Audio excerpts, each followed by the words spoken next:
up and trusting me with your stories for over 10 years now.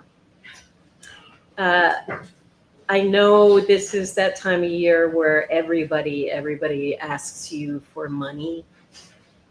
So I'm going to do it too. If you can, please donate. There are folks watching from home and, of course, in the future.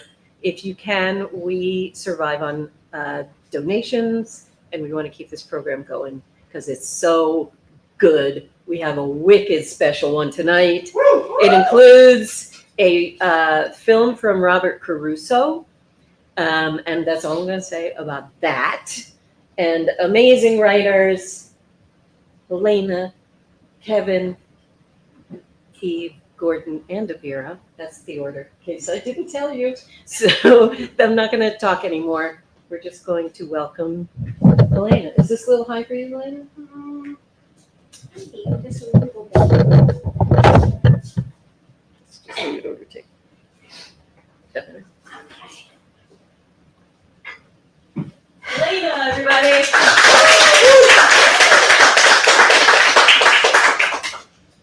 It was the night before Thanksgiving.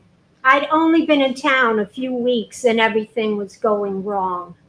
I'd switched coast to be with some clown, but the relationship blew up like a hand grenade at a birthday party, leaving me with cake all over my face. A word of advice: if a man tells you he's a head case, take him at his word. But there's little time to wallow in heartsick when you're broke. I had just finished up a lousy job interview and I was all dolled up in a tight black dress and war paint. I wasn't excited about going home. My new roommate Joan had revealed herself to be a regular cunt. Across the street from the subway stop, I saw a neon sign flickering its death throes: North Star Lounge. Booze was what I needed. I sat down at the bar and cased the joint. The North Star was guiding these winos to one coordinate: 7734. If you don't get me, put it in your calculator and read it upside down. You'd be stupid to order a cocktail on a dive like that. I ordered a beer in a bottle. After two more, I was bumming butts from the blonde next to me. He was just passing through on his way to visit the folks upstate. His dad was a professor at a college up there. He was just another lame hipster slumming it. I told him I'd just come from a job interview, and he asked what the interview had been for. Funeral director, making a dumb crack about the black dress.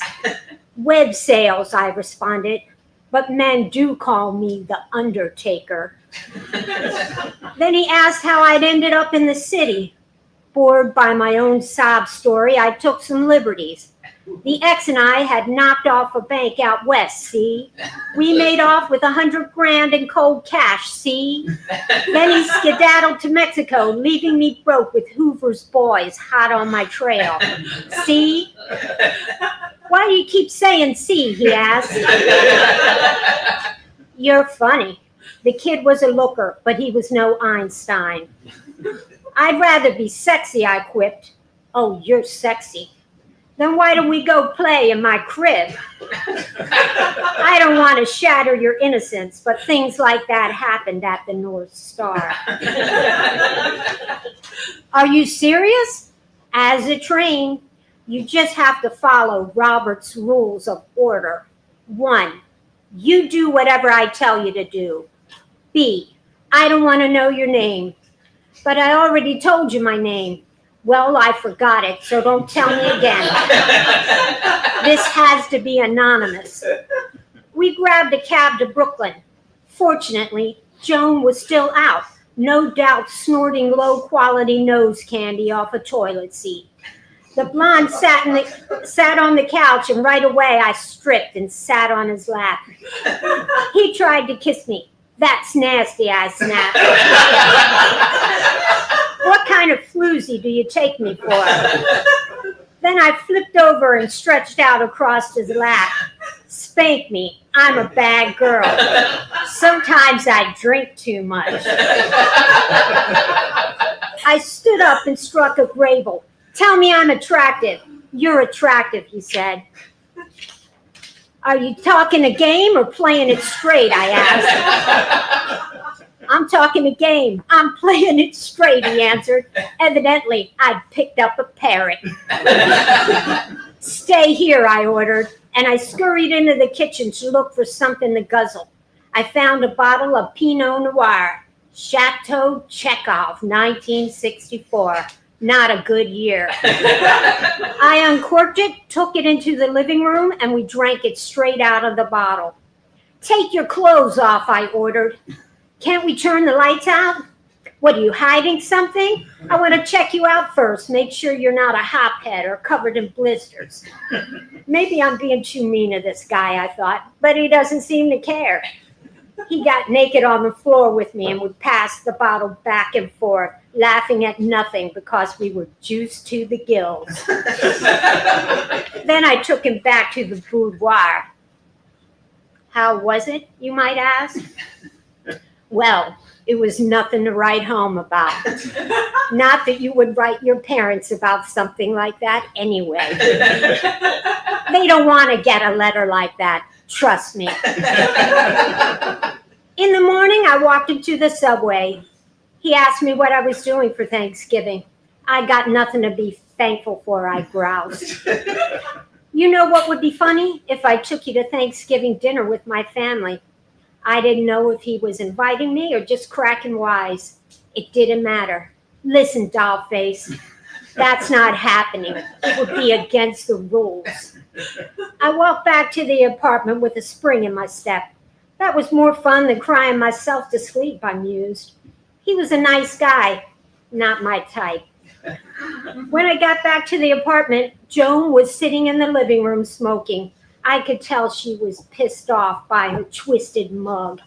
I sat down on the chair across from her and pretended to read last week's paper that I picked off the filthy floor. You had some guy here last night, didn't you? She asked. What of it? I spat back. Who was he? Just some scrub I met in a bar. What? She hooted. He could have killed both of us. Joan didn't have to worry. She was too ugly to murder.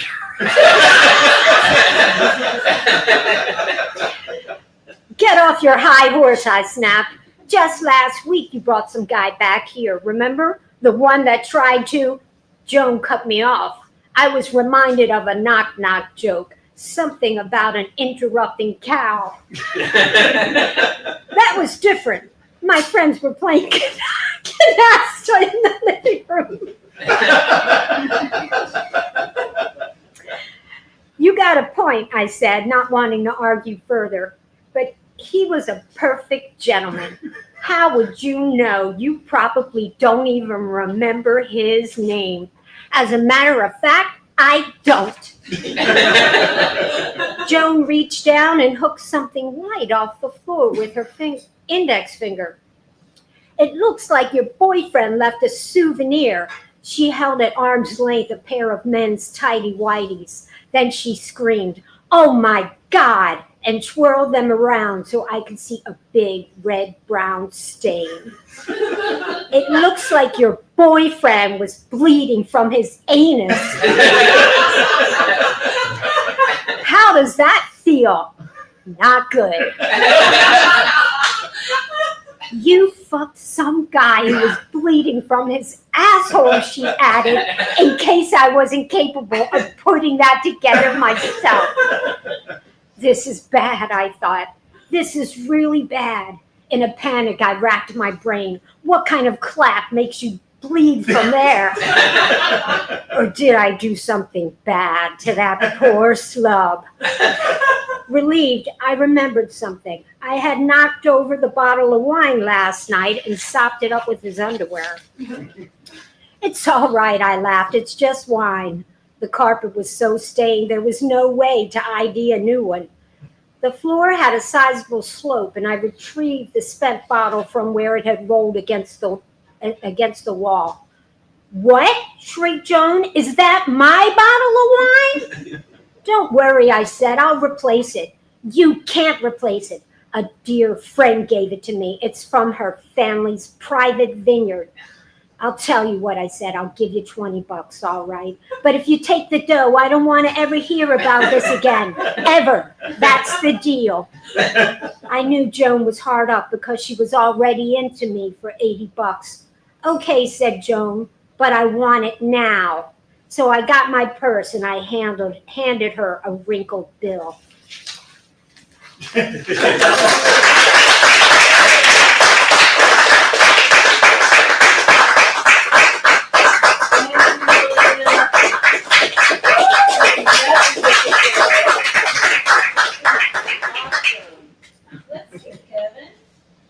Kevin, come on. Ooh. Thank you. In the year of our Lord 2012, my mind was on 4 tabs of acid that were figuratively burning a hole in my desk. All that remained of a frankly sinister batch of LSD I purchased 3 years prior. The acid led to a missing person, near hypothermia, and a bear mauling in the mountains, and an existential crisis in a superior grocer that a friend never fully recovered from. So in the spring, I took my 4 remaining tabs and 3 friends and headed back to Joshua Tree. We were well provisioned with water, firewood, beer, and beans, the essentials. We set up our camp, got into the beers, cooked dinner over the fire, and went over our plan. We were hiking to a beautiful oasis in the desert we'd been to once before. The wind blew sand into our pot, so as we crunched on our beans and talked about the trip we were taking in the morning, we started calling ourselves the Sandy Bean Boys. It stuck. The Sandy Bean Boys were excited for the trip, afraid of rattlesnakes, and comforted by the fact that being 3 years old, there was no way the acid would still be as intense as it used to be. We ate our tabs at first light the next day, and I gave everyone a gallon of water, and we hit the trail at dawn. After an hour, the sun started to rise. We were a mile or so into our journey, and the drugs were just as strong as the day that I bought them. We were tripping our balls clean off, but the vibes were immaculate. We made lots of Sandy Bean Boy jokes and fixated on the crunching sound the loose rocks made beneath our feet. We laughed when we realized no one actually bothered to take any of the water that I gave them. We had just the 1 gallon I brought. We might get a little thirsty, no big deal. I felt great. I was the water carrier. I was grounded with purpose. We were working together to get to an oasis, a clear communal goal. We were in a vast and open natural environment where it was impossible to feel trapped, and since we'd left so early, there was no one else on the trail. We had thought of everything, and nothing could possibly go wrong. At some point, we strayed off the trail without realizing it. It seemed a little off to all of us that had done the hike before, but we had full confidence that the oasis or something that looked familiar was going to be right around the next corner. Someone pointed out that we'd been walking for a long time and we should have made it already, but the Sandy Bean Boys weren't holding space for negative energy. The beauty of the desert lies in its timelessness. Joshua trees filled with huge granite boulders, whittled down by the wind over the eons into wild shapes. You can feel the age in the landscape, and your connection to time in the desert is just different. And your connection to time on acid is different also, which is why I had no sense of how long we'd been hiking. Nothing seemed familiar, and the terrain was getting increasingly difficult, but if we stopped, we might have to admit we were in trouble, so we kept moving. Eventually, we found ourselves on a huge wash plain stretching out in front of us. We definitely had never seen it before. We checked our phones. We didn't have reception. It was noon. We'd been hiking without stopping off trail for maybe 5 hours. None of us could deny it anymore. The Sandy Bean Boys were in big trouble. We tried to go back the way we came, but all we could see were thousands of boulders that all looked exactly the same. We had no idea where we'd come from. We climbed back down to the wash. We found some shade, tried to regroup. Even after all this time, we were still tripping pretty hard. We drank some of our water, not too much because we only had half a gallon left for the 4 of us, and we decided to take a picture of ourselves, figuring that when someone found the film with our dead bodies and developed it, it would be the last anyone saw of us alive. We couldn't stop laughing. We started walking again. We decided to follow the wash because it was headed downhill and the terrain was even. Eventually, far off in the distance, we could make out some power lines and maybe a highway far in the distance.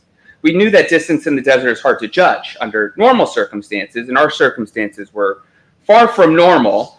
The road could be walking distance, it could be 20 or 30 miles away. We kept walking. We all tried our phones again to see if we had any coverage. It was getting stronger. Someone dialed 911 and threw the phone at me. It was my first time on the phone with 911, and I was very high.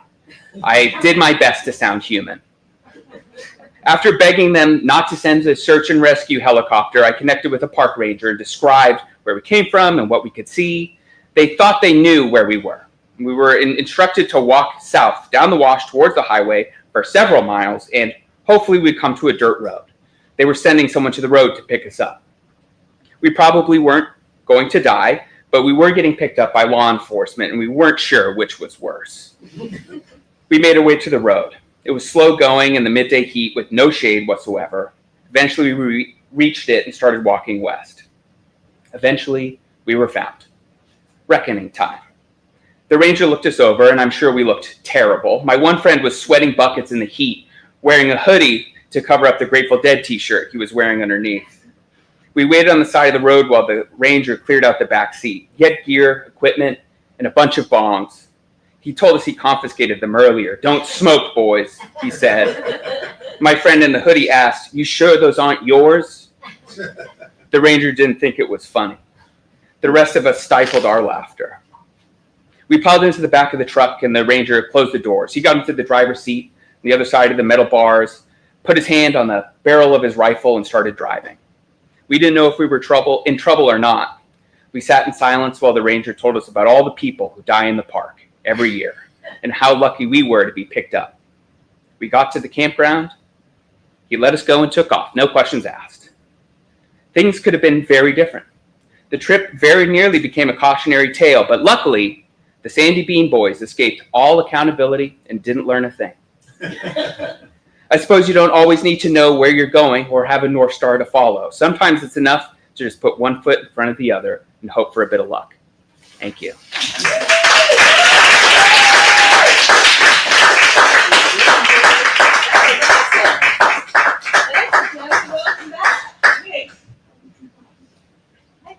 Eve, are you ready? Do you need some help with the music stand?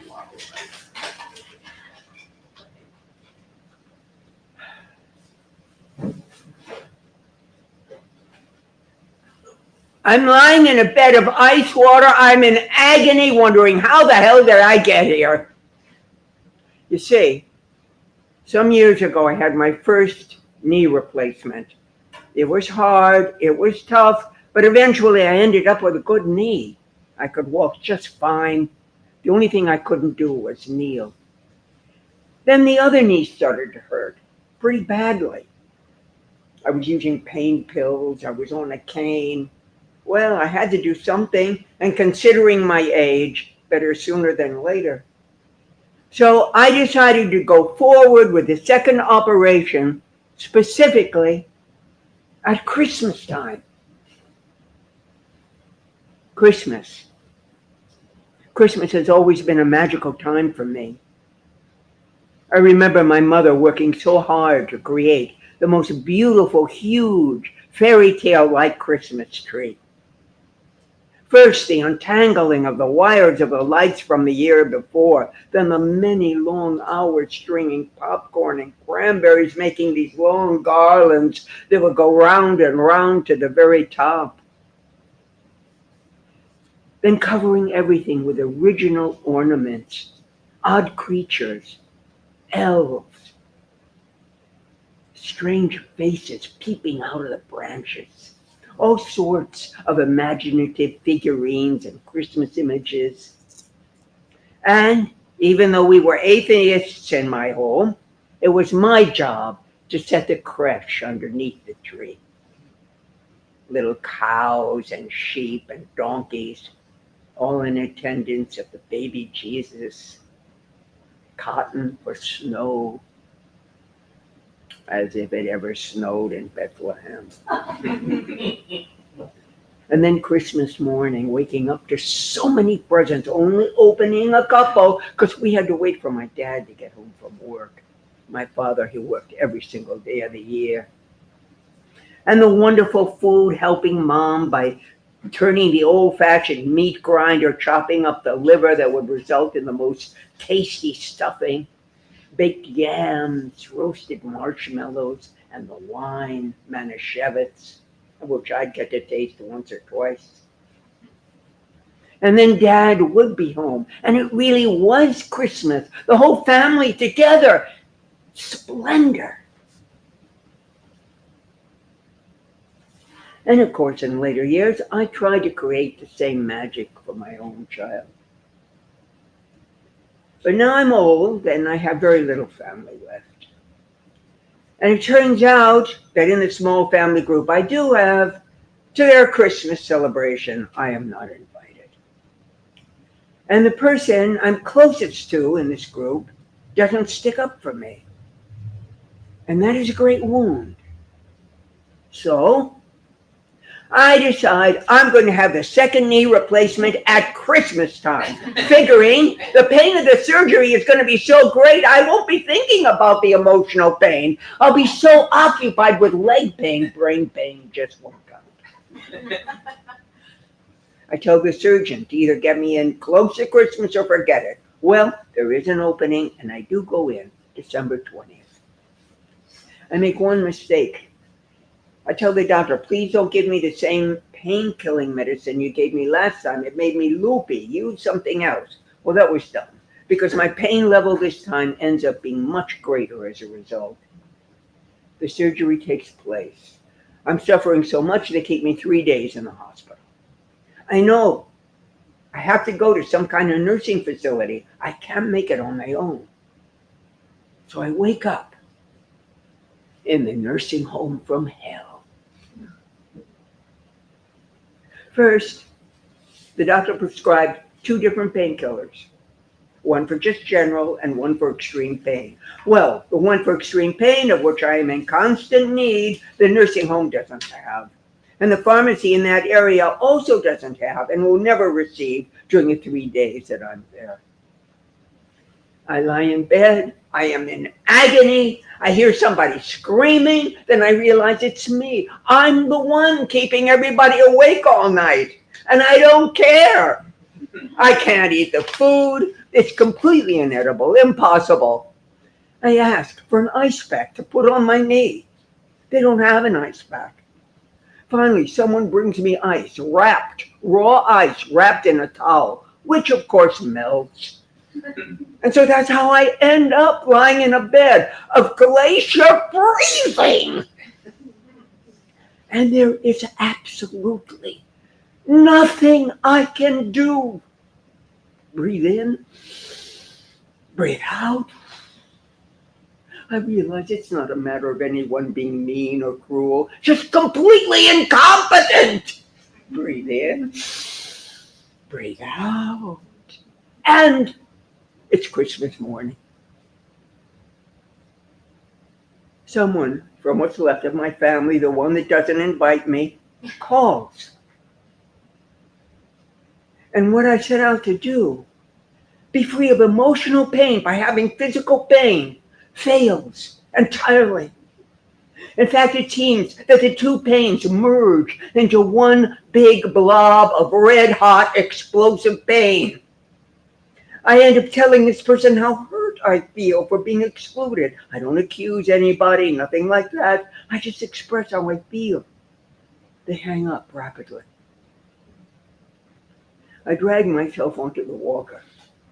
Step by step, like a snail, I go out into the courtyard. It's no fancy courtyard. I mean, there are no trees or bushes or flowers, nothing like that, just cement walls. But the top's open, you can see the sky, you can feel the air on your body. I go over to a wooden bench, I sit down, and I cry. And when I'm through crying, I look up, and I see across the courtyard a vending machine. Again, with Herculean effort, I rise to my walker, go over. And I find inside that vending machine the greatest comfort food ever created by mankind. Nothing has ever come close. I take out my credit card, but the machine won't take credit cards. I don't have any cash. I return to the wooden bench and I sit. Then this man comes over to me and he points to a little old lady on the other side of the courtyard, crouched way down in a wheelchair. She's really a wrecked old lady, far worse off than me. It seems obvious she's not going to get out of here in 3 days like I am.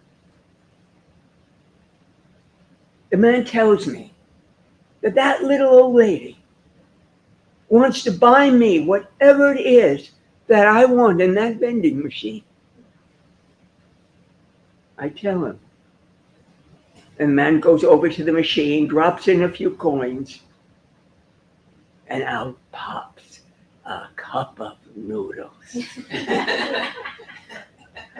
I thank the lady profusely, return to my room clutching my treasure.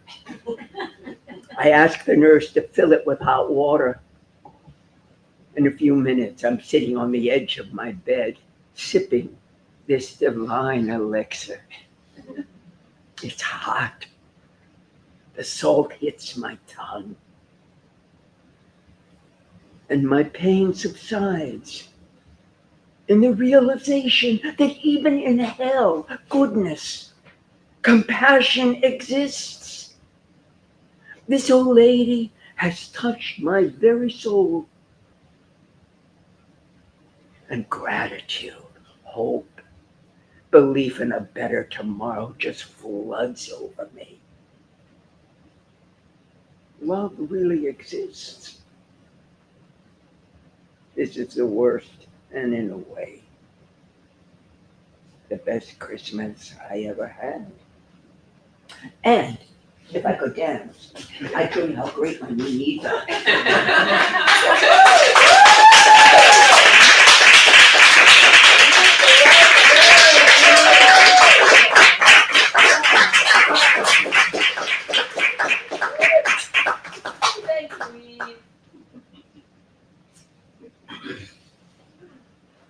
Oh, actually, hold on.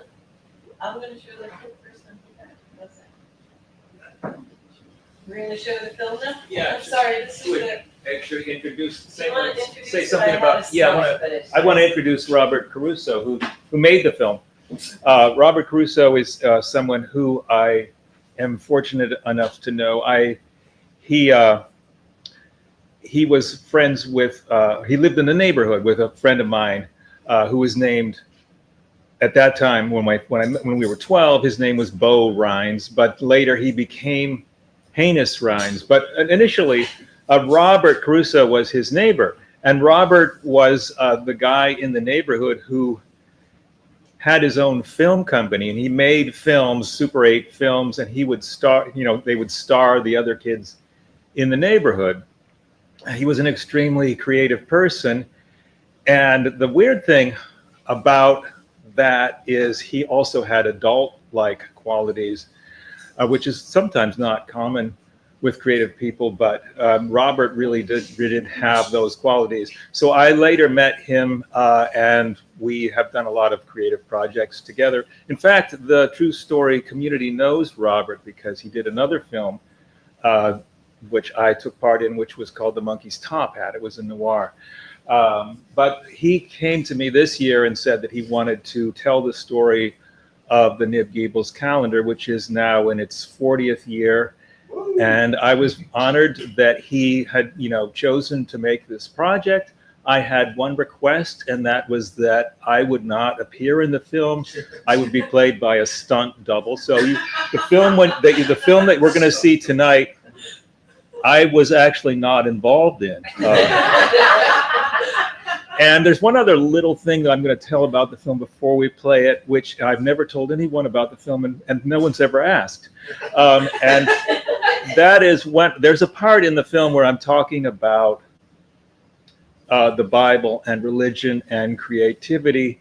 And in the background, you see some rather strange goings on. And I can give you some background on that. Robert was in film school, and he had one night to do an assignment, and he had 3 minutes to do that film, for his assignment.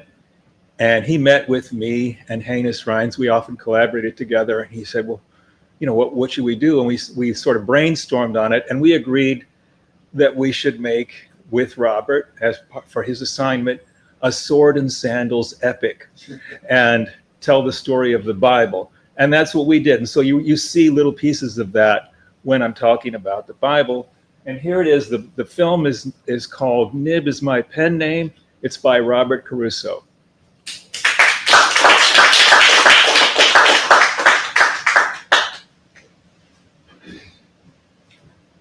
I'm a big kid, and I was lucky enough to make all the things I think are fun and funny to do part of my life. My name is Gordon Henderson, and I have also been called Nib Gables. My name is Gordon Henderson. I'm an artist and entertainer. That's kind of how I think of myself. I work professionally in media as a broadcaster. I'm an artist and entertainer. That's kind of how I think of myself. I make a calendar, which is sort of a slapstick existentialist art calendar, and I started making it in 1985. This year, Abira, Ali, and I made it in the 40th edition. This year, I was born Abira, Ali, and I spent my formative years in the Cleveland area. I lived in Hudson, between Cleveland and Akron. It was a place where conformity was of the utmost value, and my siblings and I, nerdy weirdos, all really just did not fit. Of the utmost value. My dad was a chemist. He got a trade journal, and every year they produced a calendar, which was full of humor that really only appealed to people within the chemist community. It was kinds of people with beakers making funny quips about formulas. So my dad would give me these calendars, and I would make them all into monsters. Making funny quips about formulas. So my dad would give me these calendars, and I would make them all into monsters. My oldest brother, Blair, in high school, made a diorama of Don Quixote. My oldest brother, Blair, He made it out in high of school, modeling clay made a diorama of and Don something Quixote. about that project really He made it out of embodied modeling clay the whole and concept coat hangers, of Don and something Quixote. about that project really It's ultimately embodied folly, the whole concept but it doesn't of keep you Don from really Quixote. believing in it and really wanting to do it. It's ultimately folly, but it doesn't keep you I went from to a really Quaker believing boarding and school really for 1 wanting year to when I do was it. 16, and it was a really interesting experience. And I went to a also Quaker shaped my boarding life. school It was for a 1 year when I was strange 16. coincidence. I actually met And Abira, it was a really who would become my life interesting partner. experience, and also But it there was shaped a my teacher life in there a strange told the coincidence. class I actually how met Abira Ali, one of his who would become students my had life called partner. him at 3 a.m. There was a and teacher said there that they told had the rewritten class the Bible. how And it one was of his terrible. students Also, had that's called another him thing. at 3 in the And morning I thought, that's and great. said that they had And rewritten the I bet you Bible. I could And it rewrite was the Bible terrible too, and it also. would be That's even another thing. worse. And I And thought, I that's started great. to rewrite the And Bible. I bet you I could Almost right rewrite the away, Bible too, and it would be I had this even sort of worse. revelation And I that started I was an to rewrite artist, the Bible. and Almost right this is what I away, wanted to do, I had this sort of was write revelation and that draw. I was an artist, and And I also had two this is really what I close wanted to friends do, there, was Marky Ray write and and draw. Broheen Elias. Both were And similarly I also had two unpopular. really close And friends once we there. connected with each Marky other, we Ray just and had our own Broheen world with Elias. our own Both language. were similarly And then unpopular. Devo And once we emerged. connected with each other, we just had our own world with our own language. And then Devo emerged.